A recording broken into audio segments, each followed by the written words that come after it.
على سيدنا وعظيمنا وقرة أعيننا محمد طه الأمين وعلى آله وأصحابه ومن تبع سنته إلى يوم الدين. اللهم ارزقنا الإخلاص والنية والقول والعمل. Sama-sama kita mengucapkan suatu baik. Alhamdulillah sudah menyiapkan tempat fasilitas untuk PDH Kawan Batu Hijrah sehingga kita dapat melanjutkan kajian rutin kita. Dan alhamdulillah pada sore ini kita melanjutkan kajian kita di ayat banyak saudara. Mudah-mudahan berkah dan mendapat ridho Allah Subhanahu wa taala. Juga hormat yang sama kepada pengurus PDH baik yang hadir maupun yang ikut kajian kita melalui live online. Mudah-mudahan dengan ikhlas dan niat semata berharap untuk Allah Subhanahu wa taala kita termasuk hamba-hamba yang diberikan istiqomahan dalam melakukan hal kebaikan. Amin ya rabbal alamin. Juga yang kami muliakan para ikhwan dan akhwat terkhusus yang hadir di majlis ilmu, kembali diingatkan jangan lupa niat yang ikhlas untuk menyibukkan diri kita mendengarkan kajian agama, terlebih lagi di sore Jumat. Hari Jumat adalah hari yang mulia dalam satu minggu, sehingga di dalam riwayat disebutkan ada satu waktu di hari Jumat ini yang doa kita tidak tertolak.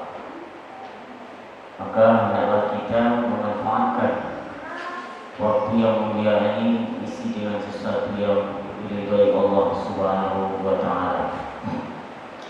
Para ikhwan dan akhwat, minggu kemarin kita membahas tentang kajian tauhid, dan sore ini insyaallah kita masih melanjutkan kajian tentang bab nikah, yaitu as-sadaq. As-sadaq artinya mahar. Jadi nama istilah mahar ini banyak dalam Al-Quran. Ada juga sadaq, ada juga mahrum, ada juga namanya ihlah. Ini juga dalam surah An-Nisa disebutkan. Nah, ini semuanya bermakna dengan arti mahar. Kenapa ini perlu kita bahas? Karena di antara kewajiban yang wajib dibayarkan oleh calon suami kepada calon istri adalah mahar. Maka harus tahu aturannya dan bagaimana yang sah menurut agama kita. Para ikhwan dan akhwat, kaidahnya bahwa apa yang menjadi syarat dalam jual beli maka menjadi syarat juga dalam mahar. Artinya sesuatu yang sah dijual belikan maka itu juga sah dijadikan mahar. Ini kaidah. Mungkin kalau kita kemarin telah pernah mengkaji bab jual beli, kalau paham itu syarat jual beli apa saja yang boleh jual belikan, maka itu juga boleh dijadikan sebagai mahar. Masih ingat enggak? Kalau dah lupa nanti bisa diputar lagi ya, video kajiannya yang lama, sudah lama ya, tentang bab jual beli. Dalam matan surat disebutkan tentang bab jual beli itu biqawlin muntafa'in bihi qudir taslimuhu milkin idil aqdil mudar. Ini baik dalam Zubat tohirin, sesuatu yang sah, baru sah dijual belikan sesuatu yang tohir, yang suci. Berarti sesuatu yang suci, ya, kemudian muntafain yang bisa dimanfaatkan, ya, taslimuhu yang bisa diserahkan, mungkin yang menjadi miliknya, ideal akdi mujir, ya, maka itu sah dijadikan mahar. Itu kaidah yang pertama. Kemudian termasuk juga syarat jual beli itu harus dia maklum, ya, harus diketahui. Nah, maka mahar itu juga. Jadi kalau mahar itu sesuatu yang majhul yang tidak diketahui, maka itu tidak sah. Contoh misalnya, ya, ini misal ada seorang mengatakan misalnya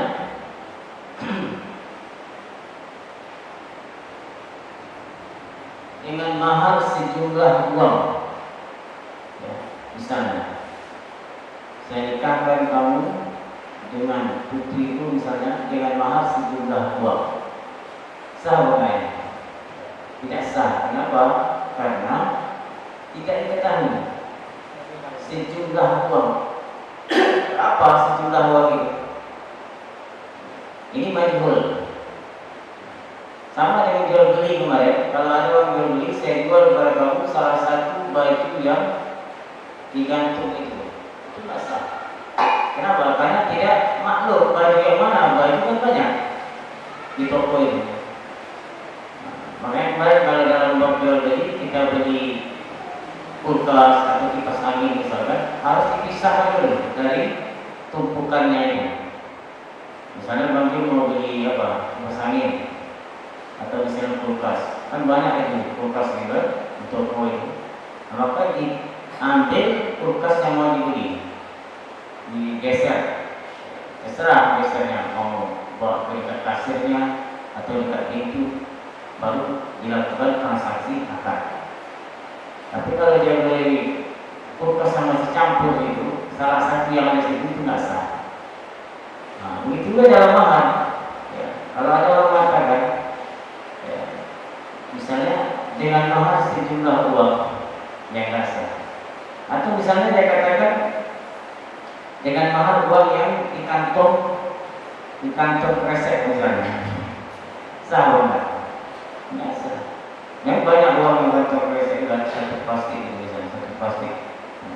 Jadi dia katakan dengan mahar uang satu kantong atau uang yang ada di kantong kresek, itu nggak sah, tidak maklum.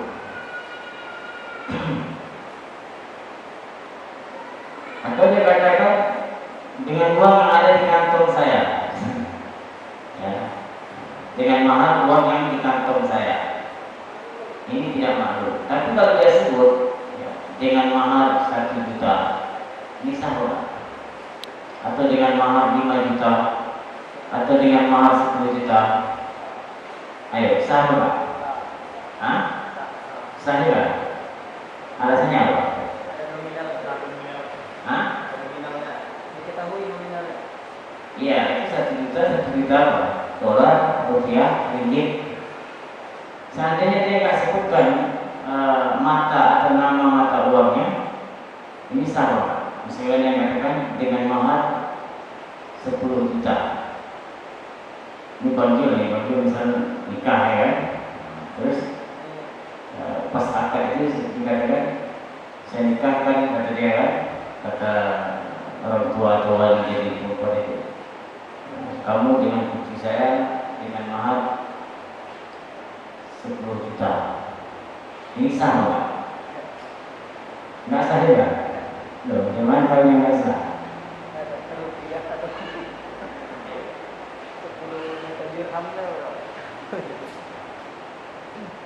Ditengok. Kalau di satu daerah itu sudah maklum, arti maklum itu duit yang dipakai itu uang rupiah, nggak disebut pun rupiahnya tetap sah. Kecuali di daerah itu memakai uang banyak, dolar dipakai, rupiah dipakai misalnya. Nah, kalau misalkan ada dua mata uang yang dipakai di tempat kita ini, kita katakan misalnya dolar sama rupiah. Nah, ini tengok, kalau lebih banyak dia memakai rupiah, maka sah, walaupun tidak disebutkan. Ya, misalkan orang di daerah ini lebih banyak pakai rupiah, pakai dolarnya ada juga, cuma sedikit, 1-2 orang misalkan. Nah, jadi ketika dia sebut 1 juta, itu dikatakan sah, karena sudah maklum di daerah itu pakai uang rupiah. Tapi kalau seandainya separuh-separuh, artinya 50% orang uang pakai dolar, 50% pakai rupiah. Terus dalam maharnya disebut 10 juta, tidak disebutkan nama mata uangnya. Nah, ini tidak sah. Kenapa? Karena di situ diragukan apa rupiah atau dolar. Paham ya? Ini perinciannya. Nah, ini tentang mahar kalau pakai uang.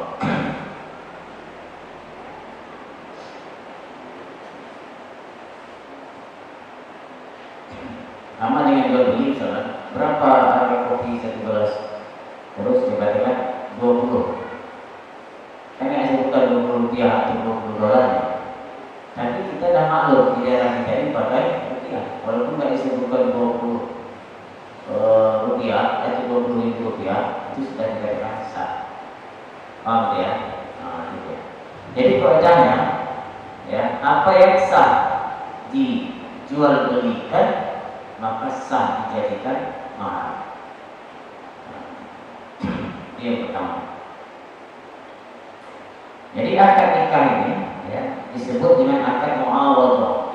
Akad muawadhah itu adalah artinya sama-sama memberi, ya, seorang calon suami atau pihak laki-laki memberikan mahar kepada perempuan itu. Ya, setelah nanti diberi mahar, maka perempuan itu juga diberikan kepada laki-laki tersebut. Nah, itu disebut muawadhah. Beda dengan akad hibah. Kalau akad hibah tidak saling sama-sama beri, satu memberi, satu menerima. Makanya perempuan ketika sudah terjadi akad, maka dia tidak sebebas ketika dia gadis dulu. Makanya kalau dia mau keluar rumah harus izin suaminya. Ya. Jadi waktunya itu sudah milik suami tersebut. Ketika tadi sudah diakad, nah itulah fungsi mahar tadi. Makanya disebutlah mahar itu akdul muawadhah. Makanya sering kita dengar sampai puasa sunnah pun seorang perempuan itu harus izin kepada suaminya, karena sudah diakad tadi dan sudah diberikan maharnya. Paham ya? Nah, ini harus dipahami, ya, terutama yang belum nikah. Nah, kalau yang sudah nikah, ingat-ingat betul nak mulai tata caranya. Kalau salah, ulang lagi, ya, ulang lagi. Nah, itu yang kedua. Nah, kemudian tentang masalah mahar juga sebelum kita membahas.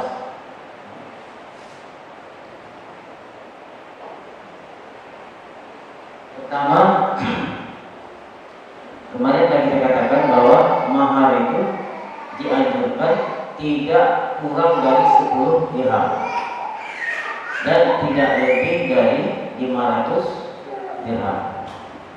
Nah, ini dianjurkan supaya dapat sunnahnya. Dan kalau misalnya dia lebih, enggak masalah juga sebenarnya, tapi kan tidak sesuai dengan anjuran agama. Bahkan yang dikatakan, ya, perempuan yang banyak berkahnya itu, yang cantik wajahnya dan sedikit maharnya, ini berkahnya banyak. Ini sudah wajahnya pendek, mahar berat maharnya, kan? Nah, jadi disebutkan dalam riwayat seperti itu. Nah, itu tentang mahar. Maka dulu ada seorang datang ke Rasulullah, ya, seorang perempuan datang ke Rasulullah, terus dia katakan apa? Faqalat inni wahabtu min nafsi faqamat tawilan Jadi datang seorang perempuan ke Rasulullah, disebutkan di sini, ya Rasulullah, saya serahkan diriku kepadamu. Maksudnya dia minta dinikahkan oleh Rasul. Kemudian perempuan ini, Fakomat Toilah, nunggu lama yang tidak dijawab lagi, gitu kan. Terus datang seorang laki-laki di majlis itu, Zawujniha, ilangnya pun laka dia haja. Ada seorang laki-laki di situ katanya, kalau itu ya Rasulullah, nikahkan saja sama saya. Kalau Anda tidak membutuhkannya. Ya. Kata Nabi, apa kata Nabi? Hal indaka min syai' tusdiquha? Apakah kamu memiliki sesuatu untuk memberinya mahar? Apa kata laki-laki ini? Ma indi illa izari. Saya tidak memiliki sesuatu kecuali sarung. Laki-laki ini tidak punya apa-apa kecuali dia punya sarungnya. Itu pun satu. Fakola dikatakan ini baru Nabi mengatakan, kenapa itaha ia jelas tada bisa. Jadi kalau mau kasih sarung maharnya, terus kamu nanti nggak ada pakaian lagi, ya kan? Falkan syai'an. Terus Nabi suruh dia mencari sesuatu. Ma'al itu syai'an. Laki-laki ini tidak dapat sesuatu. Iltamis tamanin hadir. Carilah cincin, walaupun cincin itu terbuat dari besi. Mungkin ada harganya. Cincin yang terbuat dari besi kan ada harganya. Maka sah dijadikan mahar. Jadi yang tak sah itu kalau nggak ada harganya sama sekali. Misalnya maharnya 1 butir nasi misalkan. Nah ini nggak sah karena nggak ada harganya. Ya. Jadi kalau cincin dari besi sah, walaupun harganya murah, tapi berharga. Makanya Nabi katakan, kalau itu pun nggak dapat laki-laki ini, parah betul ini, ya. Nah, terus Nabi katakan apa? Ama akal Al-Quran syai', apakah kamu ada kepandaian tentang Al-Quran? Entah dia pandai mengajarkan Al-Quran, ya, atau baca Al-Quran, atau ilmu tentang Al-Quran. Orang suruh tukaya di surat sama. Kemudian laki-laki ini mengatakan, iya ya Rasulullah, saya hafal surat ini atau pandai baca surat ini, disebutkan surat-surat tertentu. Kemudian dikatakan kepada dia, qad zawwajtukaha bima ma'aka minal Qur'an. Makanya dalam mazhab Syafi'i, mahar itu juga boleh berbentuk apa? Amal. Ya. Jadi wajahnya kullu amalin jada istijadu alaihi jada ja'luhu sadaqan. Wadhalika kata'adil Al-Quran. Jadi setiap pekerjaan, ya, yang boleh disewakan maka juga boleh dijadikan mahar. Misalnya ada seorang laki-laki, dia ahli dalam pandai menjahit. Terus perempuan itu minta maharnya diajari dia menjahit sampai bisa, sah, tidak masalah. Atau dia ahli dalam apa lagi? Mengajar misalnya. Seperti yang terjadi di sahabat ini, dia ajarkan perempuan tadi Al-Quran, ya, walaupun surat-surat tertentu, maka sah itu dijadikan mahar. Atau ilmu misalnya ajarkan kitab tertentu, kitab tafsir misalnya, atau kitab fikih. Jadi mahar itu siapa yang meletakkan? Perempuan itu. Perempuan itu yang menentukan. Kalau dia misalnya, cukup maharnya apa misalnya? Ajarkan saya masak misalnya. Itu laki-laki kita masak, kan? Sah. Ada kita. Walaupun kebanyakan perempuan kita masak, ya. Tapi itu kalau laki-laki Jadi kita dari perempuan masak. Bangkit misalnya pintar masak, terus calon dia mengatakan, ya maafnya cukup ajarkan saya masak sampai pandai. Tak pandai, 1 tahun belum pandai. Ya 1 tahun mengajarnya. Nah itu dia. Nah, jadi kaedah ini sesuatu yang sah dijual belikan, maka sah dijadikan mahar. Sesuatu yang setiap pekerjaan yang boleh atau sah disewakan, maka sah juga dijadikan sebagai mahar. Nah, itu dia. Wassalani, atau misalnya kerajinan tangan, laki-laki ini pandai masak atau khiyatah menjahit, ya, wal bina tukar misalnya, ya. Ayatuna sadaqu ala manafi' abad aw yakur fa yatazawwaja ala an yabniya laha dar. Misalkan perempuan itu mengatakan karena laki-laki ini pandai bertukar, dia katakan laki-laki itu mahar kamu membuat rumah saya, membuat rumahnya, bukan dana untuk rumah saja, membuatnya saja sampai dia membuat, ya, terus beli alat material dan jual lagi itu banyak lagi di tanah ya. Paham ya? Itu tentang mahar.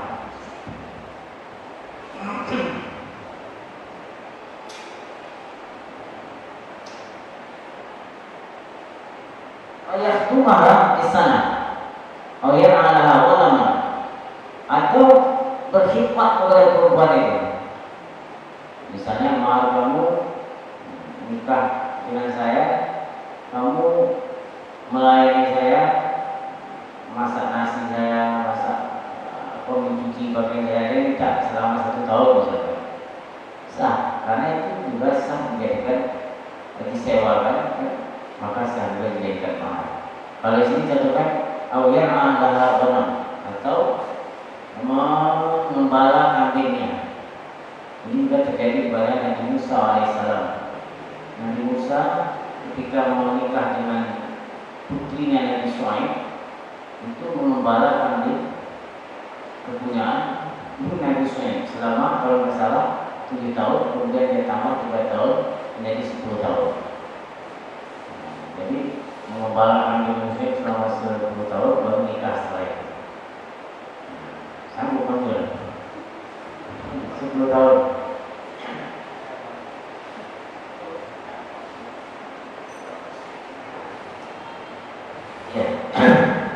Awal hak yang menafsirkan mubah atau selain itu, ya. Nah, selain itu dengan keahlian-keahlian dia.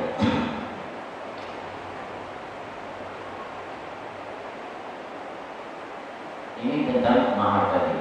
Nah, kemudian kata Nabi menganjurkan mahar itu murah, maka perempuan yang murah maharnya maka makin banyak berkah.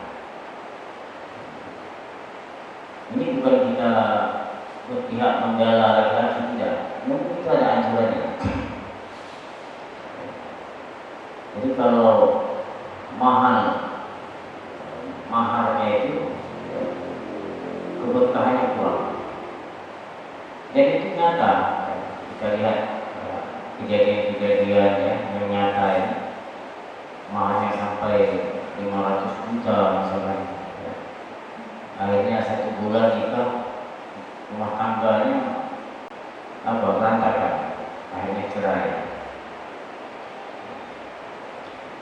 Nah, di dalam Rasulullah sendiri diriwayatkan beliau memberi mahar itu kepada istrinya hanya 2 yang mahal itu. Pertama pada Sayyidah Khadijah. Sayyidah Khadijah itu unta, banyak itu untanya. Unta itu mahal.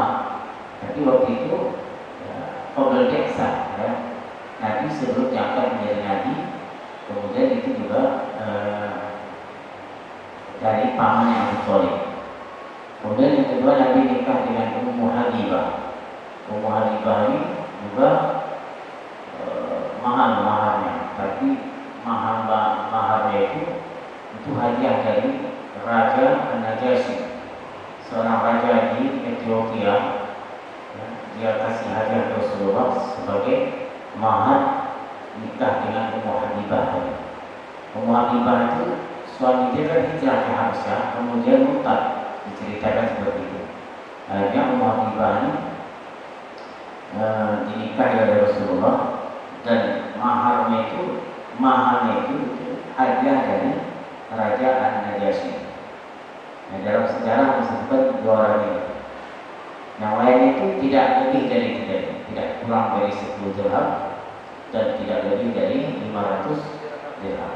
Nah, berapa 10 dirham itu dan berapa 500 dirham itu sudah kita bahas kemarin dan buat tema ini.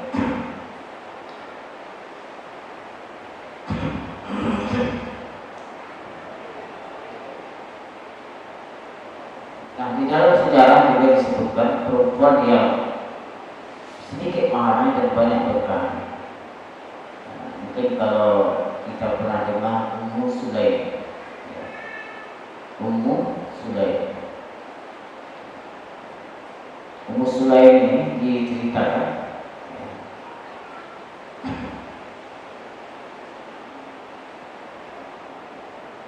bahwa setelah wafat suaminya, Ummu Sulaim ini perempuan yang cantik, jadi idola para laki-laki. Ya. Setelah wafat suaminya, maka orang-orang berlomba-lomba melamarnya. Ya. Terus dikisahkan waktu itu ada seorang laki-laki yang melamar dia. Tetapi laki-laki ini belum Islam, belum masuk Islam, artinya masih kafir. Kemudian dia melamar Ummu Sulaim setelah wafat suaminya tadi.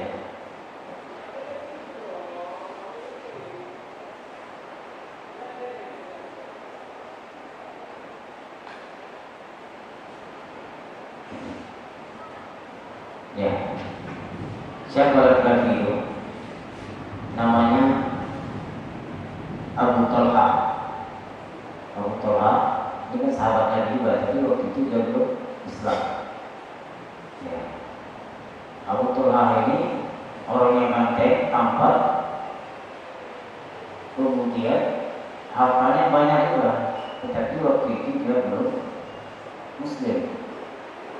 Dia melamar Ummu Sulaim ini. Apa jawaban Ummu Sulaim?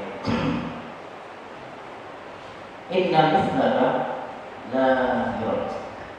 Laki-laki seperti Anda itu tidak bisa ditolak, kata Ummu Sulaim. Kenapa? Karena Abu Talha ini tampan, kuat, kemudian punya harta banyak.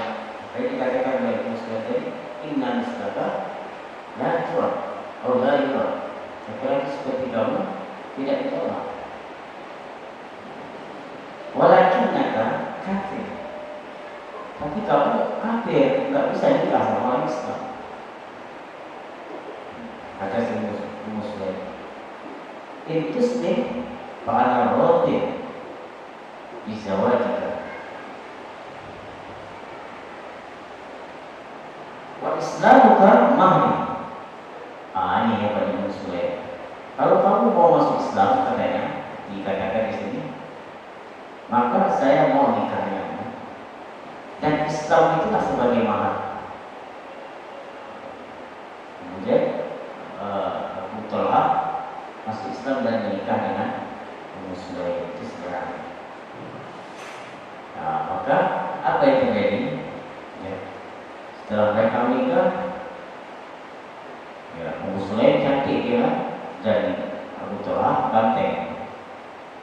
Lahirlah keturunan, apakah keturunan yang cantik juga ya, cantik lucu ya.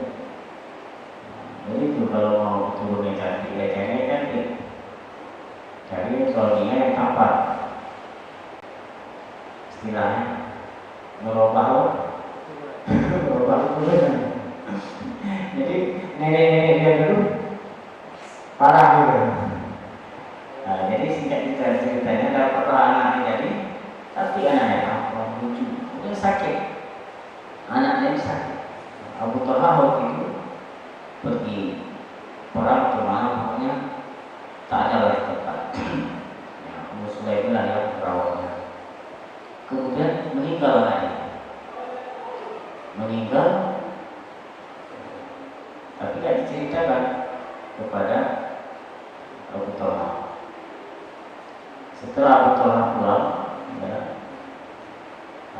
disiapkan oleh Abu Sulaim makan yang enak, ya. Kemudian dia berdandan. Ini istri yang bagus seperti itu. Dandannya untuk suami, bukan untuk undangan. Ini undangan baru dia dandan. Di rumah masak baunya kan. Nah, ini Abu Sulaim dia persiapkan makan yang enak karena suaminya pulang. Ditanya mana anak kita ada tenang sekarang. Belum diceritakan anaknya mati. Kasih makan enak. Kemudian dia bersoleh ini kan, sehingga setelah makan baru dicerita. Kalau seandainya kita mengingat sesuatu dengan tetangga, yang mana sesuatu itu sangat kita senang, kata Muslim, sangat kita cintai, kita senang. Terus tetangga kita mau mengambilnya, kita kasih apa Pak? Ya kasihlah, kata saya, Abu Talha. Kita kasih dulu baik atau dipaksa baru dikasih. Ya harus kasih, kan nggak milik kita, kata si Abu Talha. Baru dia cerita, anak kita sudah meninggal. Ya, anak kita sudah diambil oleh penciptanya, Allah Subhanahu Wa Taala. Jadi Abu Talha ini dia tenang gitu kan, karena di apa itu.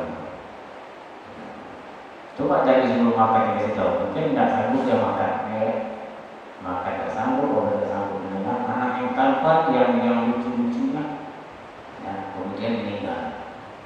Nah, kemudian paginya dia meninggal bisa jadi karena penyakit ain. Makanya kalau kita punya anak-anaknya lucu, tampan, ya sering-sering didoakan.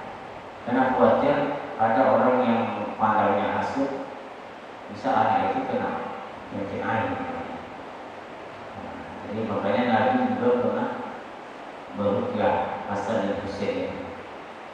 Makanya didoakan anak itu dengan doa yang diajarkan oleh Rasulullah. Allahumma inni wa'iduka bi kalimatillahi tammah min kulli ainin lamah wa min syaitonin wahamah. Ini doanya supaya anak itu tidak terkena ain. Itu penyakit ain itu sebabnya pandangan yang hasut. Jadi kalau ada orang memandang, wah anak ini lucu, nanti menjaga diri dan hatinya, itu nanti kepastikan anak itu kena penyakit ain itu. Enggak harus sama anak, sama kita pun bisa kena kalau ada orang memandang kita hasut. Makanya kalau kita melihat sesuatu yang wah gitu loh, sesuatu yang bagus loh, ya jangan dipandang yang hasut, tapi kita doakan barakallahu fi atau masya Allah atau Allahumma sholli ala Muhammad. Tapi kan tidak semua orang makan mau seperti itu, ya kan? Tidak semua orang yang memandang kita atau memandang anak kita mau mengatakan itu. Makanya kita doakan anak itu supaya tidak terkena penyakit. Kemudian Abu Talha paginya datang ke Rasulullah menceritakan kejadian malam itu, bahwa anaknya begini. Kemudian Nabi mengatakan apa? Disebutkan dalam riwayat itu, barakallahu fikuma, didoakan oleh Rasulullah, semoga Allah memberikan keberkahan kepada kalian berdua, artinya kepada Abu Talha dan Ummu Sulaim.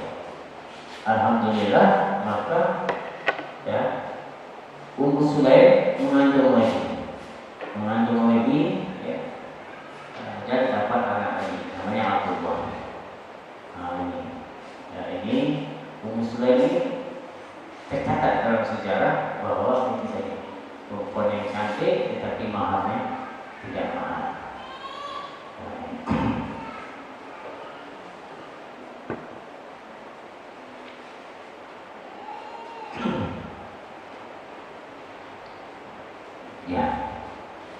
Ya kita baca ya, kita mahal. Naqs salat wa syurut. Naqs salati wa syurut. Yajibu ayakuna salatu dainan kan nafti aw dainan min al-jinsi kami atikilu min al-qamhi fi dhimma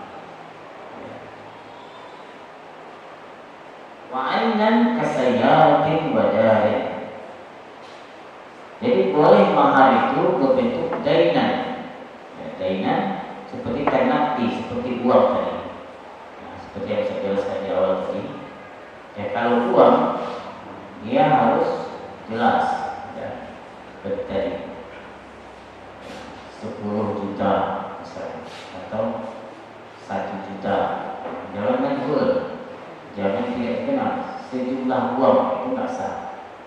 Atau sejumlah uang yang ada di kantong saya atau yang ada di kantong plastik itu bisa tidak sah karena majhul.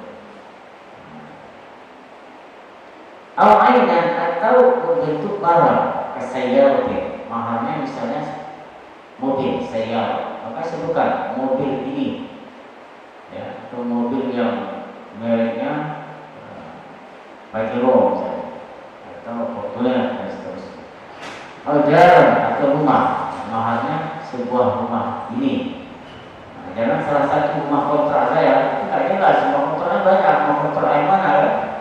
Nah, nanti rumah kontrak yang dari kita nggak bisa bayar cicilnya kan? Harus jelas. Nah, bolehkah mahar itu utang? Boleh. Kalau istrinya ngasih utang, nanti dari nikah bayar cicil misalnya, boleh. Dan maharnya bagi mau nikah, maharnya 10 juta.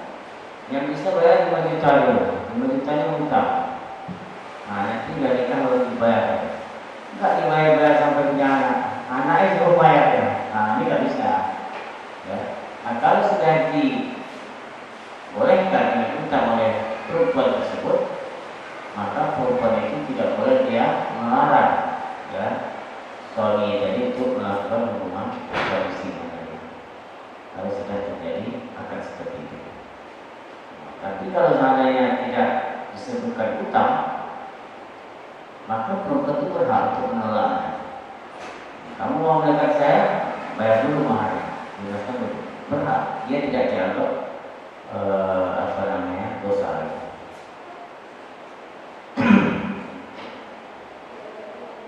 Ya.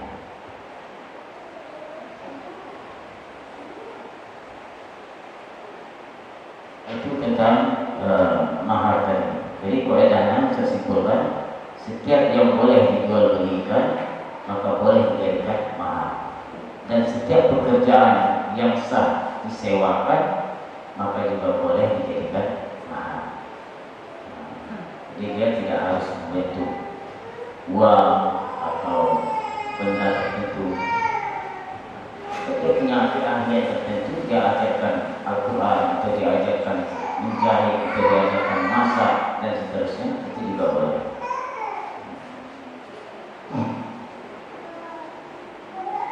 Ya, mungkin sampai sini kajian kita tentang seputar mahar. Jadi kalau ada yang perlu kita diskusikan, kita diskusikan besok. Kita tutup. La ilaha illallah. Allahumma salli ala sayyidina Muhammad wa ala alihi wa sahbihi wa sallim. Rabbi ighfirli wa liwalidayya wa lil mu'minina wal mu'minat walhamdulillahi rabbil alamin. Wassalamualaikum warahmatullahi wabarakatuh.